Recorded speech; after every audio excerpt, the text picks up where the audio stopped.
राजनीतिक दृष्टिकोण से जो मुद्दे इस चुनाव में होने चाहिए उन मुद्दों से ना हटकर भारतीय जनता पार्टी के जो नेता हैं वो कुछ ऐसी बातों पर अपना अभियान को आगे बढ़ा रहे हैं जिससे कर्नाटक के लोगों की समस्याओं का समाधान दिखता नजर नहीं आ रहा है। कर्नाटक में सबसे ज़्यादा बेरोजगारी पिछले 5 साल में बढ़ी, महंगाई मेट्रोपॉलिटन बेंगलोर है एक स्तर तक पहुंच गई। कर्नाटक में गांव में बैठा हुआ आम आदमी जिसकी सरकार तक अप्रोच होनी चाहिए थी, पिछले 5 साल में सरकार के कई मंत्री उन तक नहीं पहुंच सके। ये लोकतंत्र की विशेषता है कि हर 5 साल बाद उसमें हम वोट डालने के लिए सरकार का चुनाव करते हैं। जब मुद्दे आते हैं, बेरोजगारी का मुद्दा है, उस पर चर्चा करने के लिए तैयार नहीं है भारतीय जनता पार्टी का नेतृत्व। महंगाई का मुद्दा है, उस पर तैयार नहीं है। प्रदेश में विकास की गति कितनी होनी चाहिए उस पर तैयार नहीं है। इस दृष्टि से इस चुनाव में मैं आपसे कुछ बातें करने आया। अभी हिमाचल प्रदेश में चुनाव हुआ।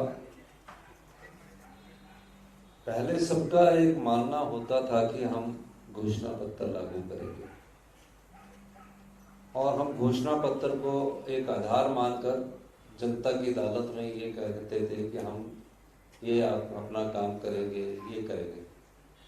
हमने माननीय श्री राहुल गांधी जी के दिशा निर्देश के अनुसार काम नहीं करेंगे। उन्होंने हमें निर्देश दिया, आप ये बताइए कि आपकी सरकार बनेगी तो आप क्या करना चाहेंगे। हमने 10 गारंटियां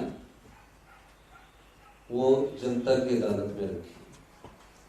उसमें सबसे पहली गारंटी वो थी जो हिमाचल प्रदेश के सरकारी कर्मचारी और अधिकारी हैं जो अपने जीवन काल का 30 इयर्स की सर्विस सरकार को देते हैं, गवर्नमेंट को देते हैं, उनकी एक बहुत मांग थी। हम तो छोटे से प्रदेश में से आते हैं, उनकी मांग थी कि हमें ओल्ड पेंशन स्कीम लागू कर दी जाए। ओल्ड पेंशन स्कीम लागू करने के पीछे कई प्रकार के तर्क दिए गए, कई प्रकार की बातें कही गई, लेकिन हमने एक सामाजिक और मानवीय दृष्टिकोण अपनाते हुए इस पहल को, ओल्ड पेंशन स्कीम को, जो कि हमारी गारंटी का पहला वादा था कि हम पहले ही कैबिनेट में करेंगे, और हमने पहले ही कैबिनेट में उसको लागू कर दिया। पिछले कल उसकी एसओपी भी हमने जारी कर दी। उसका मकसद क्या है? जो 30 साल तक इस प्रदेश को देता है वो 30 साल के बाद अब ऐसी व्यवस्था है कि बच्चे अब घरों में रहते नहीं हैं, उनको एक assured income old pension scheme के रूप में आए। तो हर महीने सरकार की तरफ से जब उसको अश्योर्ड इनकम आएगी तो वो अपना स्वाभिमान और आत्मसम्मान से जी सकता है। ये हमारी पहली गारंटी। दूसरी गारंटी कि हम जो महिलाएं हैं उनको हम 1500 रुपया हर महीने देंगे। भारतीय जनता पार्टी ने एक प्रथा स्टार्ट की। वो जब से देश के प्रधानमंत्री मोदी जी थे, उन्होंने ये प्रथा स्टार्ट की, किसान सम्मान निधि के द्वारा 2000 रुपया हम आपके खाते में डालेंगे। हमने कहा कि हम खाते में नहीं डालेंगे, हम इंदिरा गांधी महिला सम्मान निधि लेकर आए और 1500 प्रत्येक महीने डालेंगे और साल का 18,000 रुपया 18 से 60 जीवन भर उस महिला को देंगे, जिसके दूसरे चरण का शुभारंभ अब हिमाचल प्रदेश का एक स्पीति वैली है, ट्राइबल एरिया, वहां से हम शुरू करने जा रहे हैं। पहले चरण में 2,31,000 गरीब महिलाएं जिस पर 461 करोड़ रुपए खर्च आएगा, उसको हमने बजट में लागू कर दिया है। और महिला को हर महीने 1500 का मतलब है 18,000 इंदिरा गांधी महिला सम्मान निधि के अनुसार वो डाला जाएगा।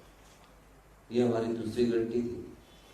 तीसरी हमारी कि डे बोर्डिंग स्कूल हो बच्चों का। 75 साल की आजादी के बाद शिक्षा प्रणाली में हम बदलाव लाने जा रहे हैं। इस दृष्टिकोण से हमने Rajiv Gandhi day boarding school खोलने शुरू का प्रस्ताव लाए।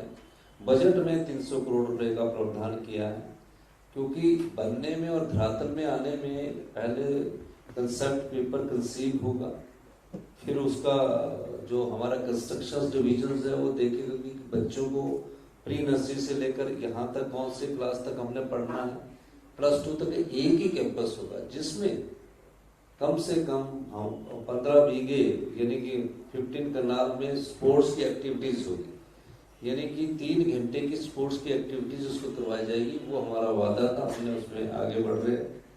बाकी और जो वादे हैं वो 5 साल के अंतराल में हम करने जा रहे हैं। ये कांग्रेस पार्टी की विचारधारा इक्वलिटी की जो है उसको देखकर ये गारंटियां बनाई गई कि समाज के कोई वर्ग अगर पिछड़ रहे हैं तो उनको कैसे उचित